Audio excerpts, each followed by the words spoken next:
আসসালামু আলাইকুম। মাস্টার সুখসাগর, এই মাস্টার সুখসাগর এটা হচ্ছে Mithu seed company limited. Master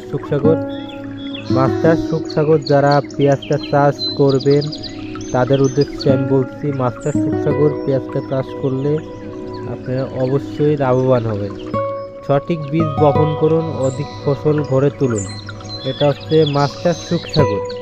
জার্মিশন 80%, আমি নিজে জার্মিশন দিচ্ছি 95% প্লাস জার্মিশন আসছে। তা আপনার মাস্টার সুখসাগরটা করতে পারেন। যে কোনো দানার সাথে ওপেন চ্যালেঞ্জ আপনার মাস্টার সুখসাগরটা। আমার অডিয়েন্স যারা আছেন তাদেরকে আমি বলতেছি যে মাস্টার সুখসাগর করেন। মাস্টার সুখসাগর করলে আপনার ফলনটা অনেক বেশি হবে। ধন্যবাদ সবাইকে, সবাই ভালো থাকবেন। আমার চ্যানেলটা সবাই সাবস্ক্রাইব করবেন।